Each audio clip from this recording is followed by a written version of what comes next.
ADRE আৰু বিভিন্ন পৰীক্ষাৰ ৰিজাল্ট আৰু নিযুক্তি পত্ৰ আমি 10 অক্টোবৰত দিবৰ বাবে সিদ্ধান্ত লৈছিলোঁ। কিন্তু যোৱা কেইদিনমানৰ ঘটনা প্ৰবাহ আৰু গুৱাহাটী হাইকোৰ্টৰ এটা ৰায়ৰ বাবে আমি অকণমান থমকি ৰ'বলগীয়া হৈছে। মই আপোনালোকক আজি কোন পৰীক্ষাৰ কোনদিনাখন আমি ৰিজাল্ট এনাউন্স কৰিম সেই বিষয়ে মই আপোনালোকক স্পষ্টকৈ ক'ম, যাতে আপোনালোকৰ মনত কোনো সন্দেহ নাথাকে। পোনপ্ৰথমে মই আপোনালোকক জনাব খুজিছোঁ যে আমাৰ এডিআৰই পৰীক্ষাৰ যি গ্ৰেড 3 আছিলে, অৰ্থাৎ তৃতীয় বৰ্গৰ যি চাকৰি আছিলে, সেই চাকৰিৰ ফলাফল আমি 10 অক্টোবৰ তাৰিখে প্ৰকাশ কৰিম। এডিআৰইৰ চতুৰ্থ শ্ৰেণীৰ যি পৰীক্ষা আছিলে, প্ৰায় 5000 পদ আছিলে, এই পৰীক্ষাৰ ফলাফল আমি 15 অক্টোবৰ তাৰিখে ঘোষণা কৰিম। স্বাস্থ্য বিভাগৰ বিভিন্ন পৰীক্ষাৰ ফলাফল, নন টেকনিকেল, টেকনিকেল, স্বাস্থ্য বিভাগৰ আটাইবোৰ পৰীক্ষাৰ ফলাফল আমি 12 অক্টোবৰ তাৰিখৰ আগতে ঘোষণা কৰিম। এলিমেণ্টাৰী প্ৰাথমিক বিদ্যালয়ৰ শিক্ষকৰ নিযুক্তিৰ বাবে আমি যি পৰীক্ষা বা আমি যিটো নিযুক্তিৰ প্ৰক্ৰিয়া আৰম্ভ কৰিছোঁ, সেই পৰীক্ষাৰ ফলাফল আমি 15ৰ পৰা 20 অক্টোবৰৰ ভিতৰত প্ৰকাশ কৰিম।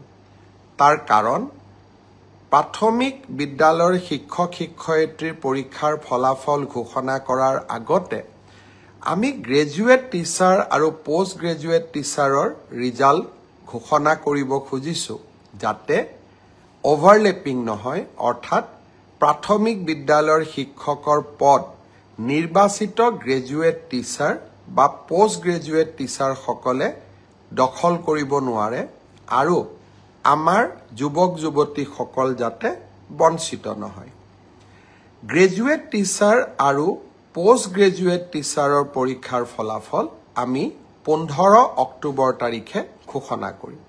অৰ্থাৎ এই গোটেই পৰীক্ষাৰ ফলাফলসমূহ আমি 20 অক্টোবৰ তাৰিখৰ আগতে আমি ঘোষণা কৰিবলৈ সক্ষম হ'ম।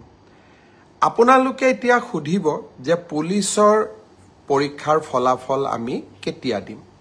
সাব ইন্সপেক্টৰৰ ৰিজাল্ট বা ফায়াৰ ব্ৰিগেড আদিৰ ৰিজাল্ট আমি 10 অক্টোবৰ তাৰিখে দিম বা তাতকৈ আগতে দিম। কিন্তু AB আৰু UB কনিষ্টবলৰ ৰিজাল্ট দিয়াৰ ক্ষেত্ৰত গুৱাহাটী উচ্চ ন্যায়ালয়ে এটা আমাক সাময়িকভাৱে বাধা আৰোপ কৰিছে।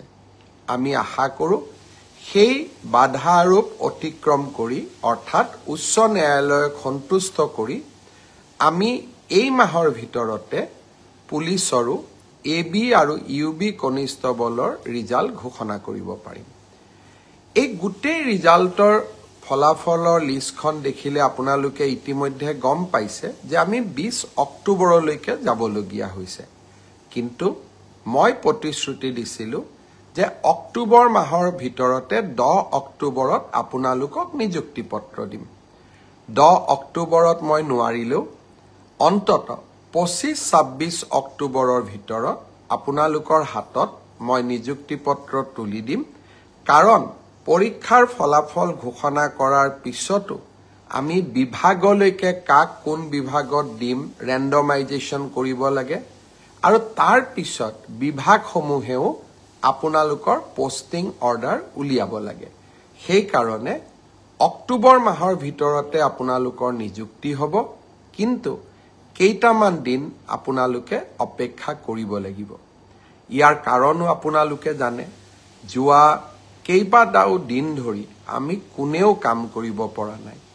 জুবিনৰ মৃত্যু বা জুবিনৰ দুৰ্ঘটনাৰ পিছত বা বহুতে কোৱাৰ দৰে হত্যাৰ পিছত যি ধৰণে আমি নকওঁ কিয়, আমাৰ মনবোৰ বিষাদেৰে ভৰি পৰি আছিল, কাম কৰিব পৰা কোনেও নাছিল।